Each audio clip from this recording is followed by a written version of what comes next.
की कोटि के निर्धारण की विधियों के बारे में बात करेंगे। बहुत इंपॉर्टेंट है बेटा। क्या बात करेंगे? अभिक्रिया की कोटि के निर्धारण की विधियां। ठीक है बेटा, क्या क्या विधियां हैं आइए देखते हैं। ओके, विधियों सबसे पहले बात करते हैं हम लोग वेग स्थिरांक के मात्रक से। बेटा मात्रक को देखकर भी हम लोग अभिक्रिया की कोटि का निर्धारण कर सकते हैं। बेटा आपको जानना चाहिए n वें कोटि की अभिक्रिया के वेग स्थिरांक का जो मात्रक होता है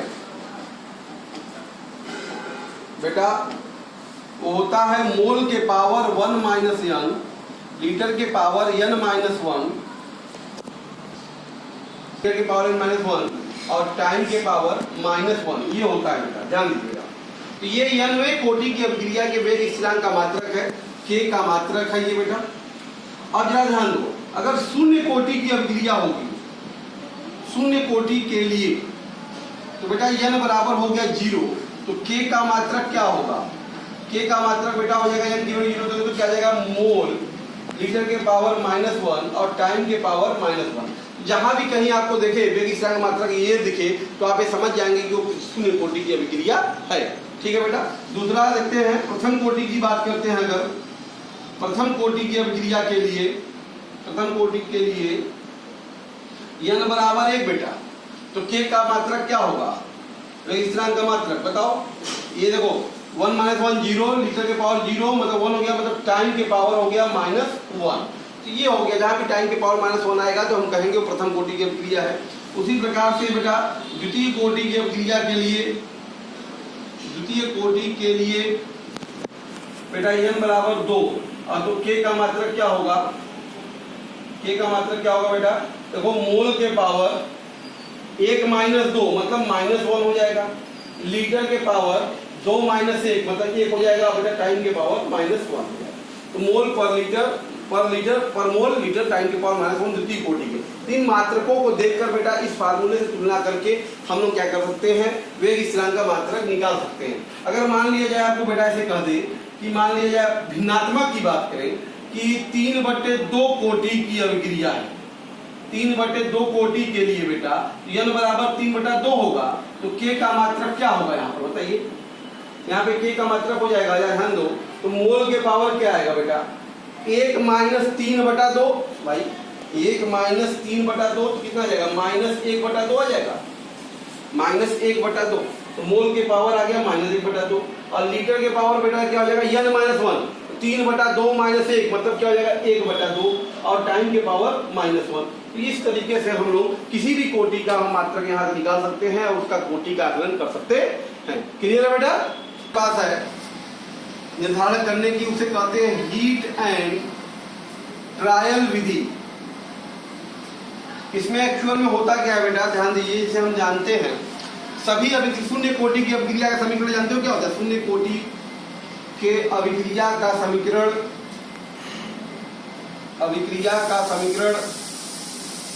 बेटा आपको पता है x बराबर होता है k/t। ये शून्य कोटि की अभिक्रिया का समीकरण है। इसी प्रकार से प्रथम कोटि की अभिक्रिया का समीकरण, प्रथम कोटि के अभिक्रिया का समीकरण जो है आपको पता है k बराबर 2.303/t log ऑफ a/a-x। इसी प्रकार से बेटा तीसरा द्वितीय कोटि के अभिक्रिया का जो समीकरण है बेटा k बराबर 1/t 1/a-x माइनस 1/a। ध्यान दीजिए, और ये x बराबर kt या बेटा k बराबर x/t ये होता है समीकरण। गलती हो गई थी, ध्यान दीजिएगा। ये समीकरण होता है शून्य कोटि के लिए। तो यहाँ पे ध्यान दीजिएगा बेटा, एक्चुअल में हीट एंड ट्रायल मेथड है क्या एक्चुअल में?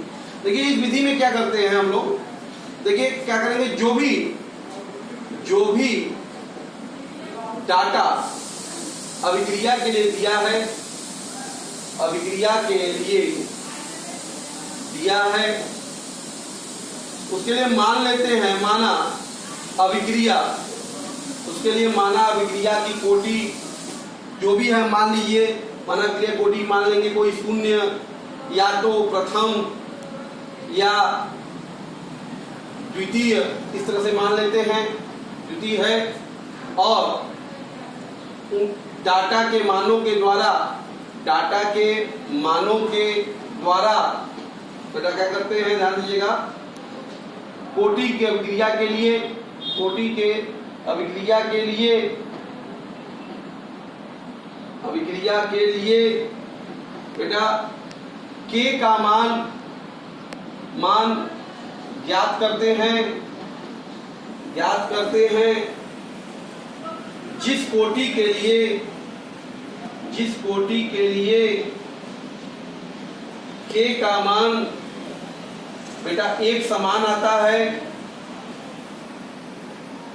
एक समान यूनिफॉर्म आता है, बार बार वही के की वैल्यू का एक समान आता है, तो वही अभिक्रिया की कोटि कहलाती है। ठीक है, तो इसे कहते हैं बेटा हीट एंड ट्रायल मेथड। जैसे आपको मान लीजिए कि हमारा शून्य कोटि का है तो के बराबर S by T, her data के लिए के का मान निकालिए हर बार, अगर हर बार के का मान सेम आ गया, शून्य कोटि का है, अलग अलग शून्य कोटि का नहीं है, तो हम फिर से चेक करेंगे, प्रथम कोटि में चेक करेंगे, तो मान लेंगे समीकरण में के ए और ए माइनस एक्स का मान रख के बार बार के का मान निकालेंगे, और हर बार अगर के का मान समान आ गया तो हम कहेंगे प्रथम कोटि का समान नहीं आया तो हम कहाँ बढ़ेंगे, द्वितीय कोटि के समीकरण क्यों बढ़ेंगे। इस तरह से ट्रायल करके हम लोग कोटि का निकलन आकलन करते हैं। क्लियर है बेटा, इसे कहते हैं heat and trial method. Okay, हमारा है वो है आकलन विधि, डिफरेंशिएशन मेथड। इस मेथड में मान लेते हैं बेटा, इसमें मान लिया जाता है अभिक्रिया की जो कोटि है, अभिक्रिया की कोटि यन है, तो यन कोटि की है बेटा, जिसके लिए जो हमारा वेग समीकरण होगा, वेग नियम होगा, निश्चित तौर पे आपको पता है ना, r बराबर या dx बाई dt बराबर भाई k और c के पावर n होगा, कंसंट्रेशन। बात समझ आ रहा है। तो यहाँ पे अगर हम बात करते हैं बेटा कि यदि बेटा कि C1 और C2 दो सांद्रताएं हैं, सांद्रताओं पर दर R1 व R2 है, तो बेटा यहाँ से देखा जाएगा तो R1 बटा R2 बराबर के देखो कट जाएगा, यह जाएगा C1 अपॉन C2 के होल पावर बेटा ये आ जाएगा, होल पावर। अगर हम लॉग ले लें बेटा, देखो लॉग ले लें तो देखो लॉग R1 अपॉन R2, ऐसे भी तुलना करके भी हल कर सकते हैं, ऐसे भी तुलना कर ज्ञात कर सकते हैं, अथवा बेटा अथवा या हम लॉग के मेथड से भी हल कर सकते हैं। क्या ध्यान दो, अगर हम लॉग ले लें तो ये जाएगा लॉग R1 बटा R2 बराबर n लॉग C1 बटा C2। तो यहां से अगर हम देखें तो अभिक्रिया की जो कोटि n का बराबर आ जाएगा बेटा, देखो log R1 minus log R2 बटे log C1 minus log C2। इस फार्मूले में भी रखकर हम क्या कर सकते हैं, n की वैल्यू अभिक्रिया की कोटि का आकलन कर सकते हैं। इसे बेटा आकलन विधि कहते हैं। क्लियर है बेटा। तो देखो अगली विधि जो है वो अर्धायु विधि है, अर्धायु विधि है, ध्यान दीजिएगा। जैसे हम आपको पता है ना, शून्य कोटि के लिए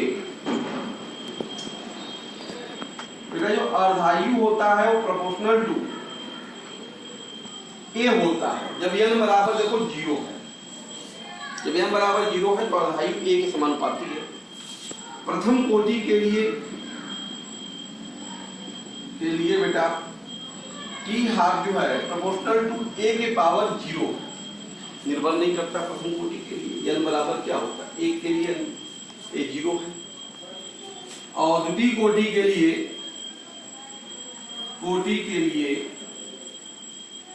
बेटा t हाफ जो होगा प्रोपोर्शनल टू a के पावर -1 होता है। a के पावर क्या होता है बेटा, -1 होता है n बराबर 2 के लिए। इस आधार पर अगर हम बात करें, इस आधार पर अगर हम देखें बेटा, तो n कोटि के लिए t हाफ जो होगा प्रोपोर्शनल टू a के पावर 1 माइनस n होगा। शून्य के लिए अब यहाँ पे देखो वैल्यू रखो, n की वैल्यू 0 तो ये आया, n का मान 1, 2 रखा तो -1 आया, तो n कोटि के लिए ये होगा। तो ये संबंध यहाँ से हमको मिल रहा है। क्लियर है बेटा? अच्छा, अब यह जानने की कोशिश करिए थोड़ा। तो ये तो हो गया n कोटि के लिए। अगर बेटा मान लीजिए A1 प्रारंभिक सांद्रता पर अर्धायु बेटा t हाफ डैश है, तथा A2 प्रारंभिक सांद्रता पर अर्धायु t हाफ डबल डैश है। तो बेटा यहां से अगर आप देखें तो t हाफ डैश अपान t हाफ डबल डैश बराबर, ठीक है, बात है यहां क्या आ जाएगा आपके पास, A1 बटा A2 का पावर 1 माइनस n आ जाएगा।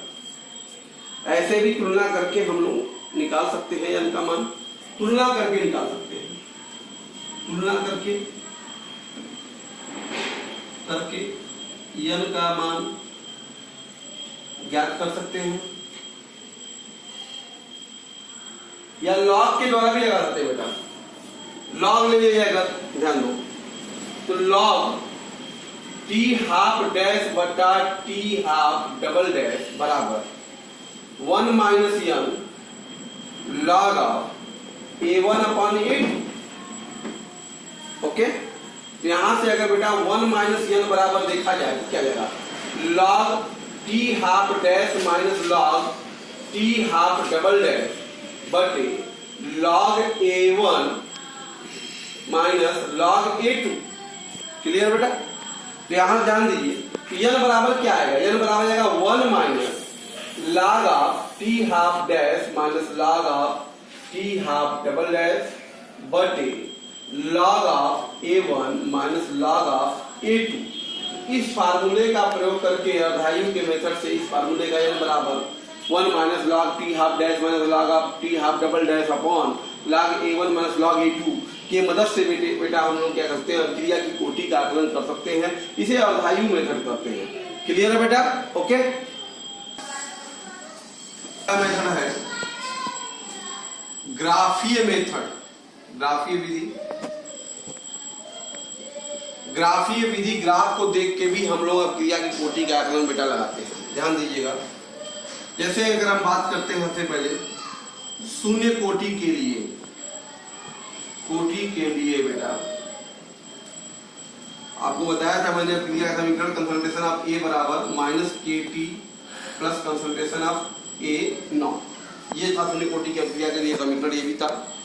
और इसमें अगर आपको कभी भी ग्राफ कंसंट्रेशन ऑफ A और कंसंट्रेशन ऑफ T में ग्राफ कीजिए तो आपको इस तरह का ग्राफ मिलेगा जिसका स्लोप माइनस के कहलाएगा, और ये A प्रारंभिक सांद्रता को अंतःखंड जो है प्रारंभिक सांद्रता को रिप्रेजेंट करेगा। तो आप कह सकेंगे कि ये ऐसा ग्राफ अगर दिखता है तो आप इस ग्राफ को देखकर इनके बीच में आप कह सकते हैं शून्य कोटि का है। या आपको ये भी फार्मूला बताया गया बेटा, k बराबर x बाई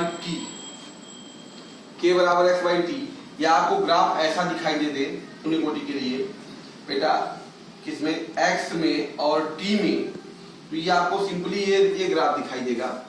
ठीक है, एक्स और टी में मूल बिंदु होता है ग्राफ दिखाई दे, जिसका स्लोप जो होता है वो के होता है, तो आप कह देंगे कि ये क्या है, शून्य कोटि के लिए है। साथ ही अर्धायु की बात करें, शून्य कोटि की बात हो रही बेटा, अर्धायु शून्य कोटि का आपको पता है ना, टी हाफ जो होता है प्रोपोर्शनल टू ए होता है, प्रोपोर्शनल टू ए। तो ऐसी अवस्था में अगर ए में प्रारंभिक साधारणता और टी हाफ में ग्राफ खींचा जाए तो हमको ये ग्राफ मिलेगा ए और टी में, जिसे हम कहेंगे शून्य कोटि का है। ठीक है, तो इन ग्राफ, ऐसे ग्राफ या ऐसे वेरिएशन हमको दिखाई दे तो हम उसे क्या कर सकते हैं, शून्य कोटि की अवक्रिया का इन ग्राफों को देखकर आकलन कर सकते हैं। क्लियर है? अगर बात करें दूसरा, प्रथम कोटि के लिए देखो बेटा, आप जानते हैं के बराबर 2.303 upon T log of A upon A minus x. ठीक है, या बेटा यहां ध्यान दीजिए, ये हो जाएगा के अपॉन 2.303 इंटू टी बराबर लॉग ए माइनस लॉग ए माइनस एक्स, ऐसा हो जाएगा। ठीक है, या हम ऐसे भी कर सकते हैं बेटा, ध्यान दो, अगर हम ग्राफ खींचे,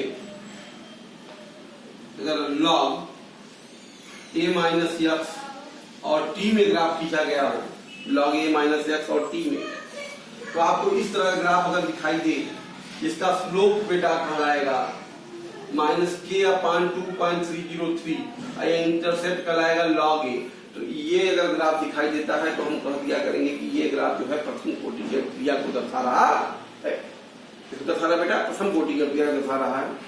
दूसरी बात ये हो गया, जब प्रथम कोटि की अवक्रिया के लिए आपको पता है ना, रेट जो होता है प्रोपोर्शनल टू सांद्रता होती है सी के, और अगर हमारे पास, ध्यान दीजिए बेटा, रेट और सी में ग्राफ खींचा जाए तो ये ग्राफ मिलेगा।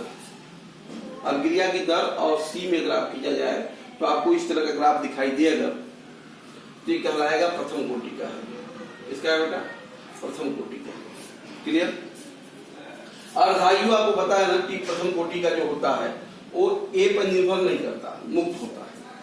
तो अगर इसका मतलब ए और टी हाफ में ग्राफ खींचा गया हो और इस तरह का ग्राफ दिखाई दे, प्रारंभिक साधारणता और टी हाफ में अचर ग्राफ दिखाई दे, ये भी बता रहा है किसके लिए है, ये प्रथम कोटि के लिए है। ये सब बेटा ग्राफों का आकलन है, जिससे हमें आइडिया मिलता है कि हमारा ग्राफ कैसा होगा। ठीक है, वो प्रथम कोटि का होगा। क्लियर है बेटा? द्वितीय कोटि की अवक्रिया है, तो बेटा द्वितीय कोटि की अवक्रिया के समीकरण जानते ही हैं आपको, के बराबर 1 अपॉन टी 1 अपॉन ए माइनस एक्स अपॉन 1 अपॉन ए। यहां से अगर देखा जाए बेटा तो के टी बराबर 1 अपॉन ए माइनस एक्स माइनस 1 अपॉन ए,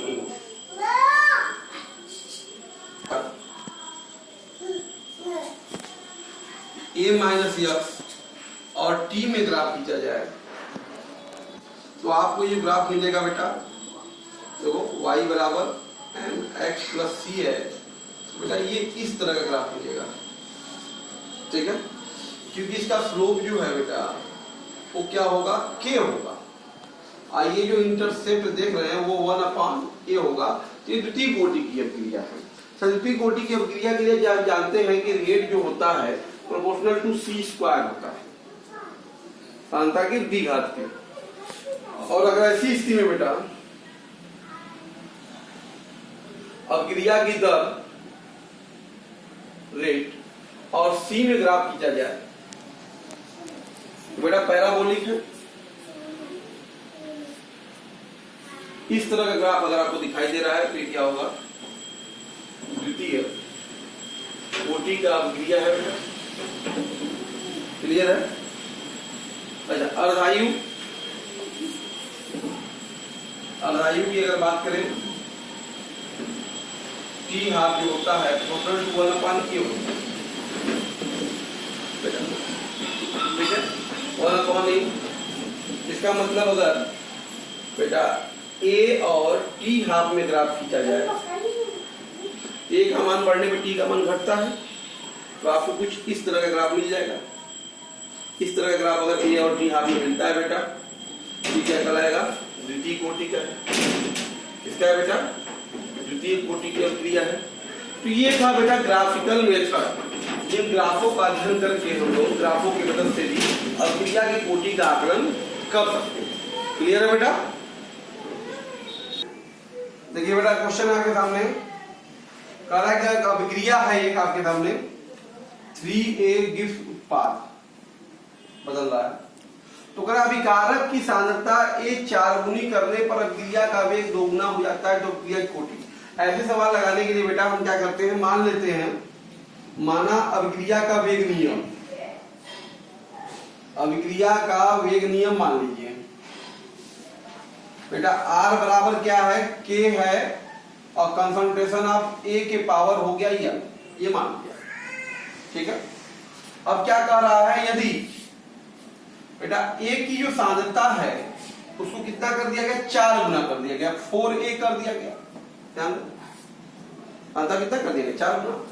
और तो अभिक्रिया की जो दर है R जो है बेटा कितना हो जा रहा है बताओ? 2R हो जा रहा है। कितना हो जा रहा है? 2R। तो कोटि निकालनी है तो ये समीकरण एक है, यहाँ पे रख देते हैं वैल्यू। तो ये हो जाएगा R की जगह बेटा हो जाएगा 2R बराबर K और A की जगह पे हो गया 4A पावर N। तो बेटा ये हो गया 2R बराबर 4 के power N into K into A के पावर N, समीकरण नंबर 2। अब 2 से 1 में भाग दे दो तो बेटा देखो क्या हो जाएगा? 2R बटे R हो जाएगा और 4 के पावर N K A के पावर बेटा N और अपॉन, ये ध्यान दीजिए, K A के पावर N। देखो बाकी कैंसिल हो गया तो क्या बचा? 2 बराबर 4 के पावर N। तो यहां से देख रहे हैं आप 2 बराबर आ गया N, इसको तुलना कर देते हैं, 4 को लिखते हैं 2 के पावर 2N हो जाएगा। यहां से तुलनात्मक हो गया तो 2N बराबर कितना आ गया? 1। 2N बराबर कितना आ गया? 1 आ गया। तो N बराबर कितना आ गया बेटा? 1/2। N बराबर कितना आ गया? 1/2। तो अभिक्रिया की कोटि कितनी है बेटा? 1/2 होगी। क्लियर है? क्लियर है बेटा? बेटा देखिए नेक्स्ट क्वेश्चन हमारे सामने कह रहा है कि अभिक्रिया है आपको साहब A + 2B + 3C गिव्स उत्पाद। इसमें कह रहा है कि वेग नियम में A, B और C की सांद्रताओं के साथ जो कोटि है बेटा, इसका मतलब अभिक्रिया की कोटि, अभिक्रिया की जो कोटि है की कोटि A, B व C के संदर्भ में क्रमशः बेटा कितना है? 2 है, 1 है, वो 0 है। इसलिए वेग नियम क्या होगा बताओ भाई? वेग नियम होगा आपके पास R बराबर K, A के पावर होगा 2, B के पावर होगा 1 और C के पावर होगा 0। तो ये वेग नियम हुआ इसका। फिलहाल आपको वेग स्थिरांक का मात्रा निकालना है। तो अभिक्रिया की कोटि कितनी है? पहले अभिक्रिया की कोटि कितनी है बेटा? जोड़ दो सबको, 2 धन 1 धन 0 बराबर 3। अभिक्रिया की कोटि हो गई 3। तो N बराबर हो गया बेटा 3। आपको पता है ना K का मात्रक बराबर फार्मूला बताइए क्या बताया गया था? मोल के पावर 1 माइनस N, लीटर के पावर N माइनस 1 और टाइम के पावर बेटा -1। N का मान देखो 3 रख दो, कितना जाएगा? मोल के पावर 1 माइनस 3 मतलब -2, लीटर के पावर 3 माइनस 1 2 हो गया और टाइम के पावर -1। तो बेटा इस अभिक्रिया के लिए वेग स्थिरांक का जो मात्रक होगा बेटा क्या होगा? मोल के पावर -2, लीटर के पावर 2 और टाइम के पावर -1 होगा। क्लियर है बेटा? तो बेटा इतना इसको प्रैक्टिस कीजिए। इसके आगे जो प्रॉब्लम प्रैक्टिस है आपके पास, जो एनसीईआरटी की वेग स्थिरांक पे संबंधित अभिक्रिया कोटि के आधार पे, उसको हम नेक्स्ट वीडियो में आपके साथ अपलोड करेंगे बेटा। इसको रिवाइज कीजिए। Okay, thank you.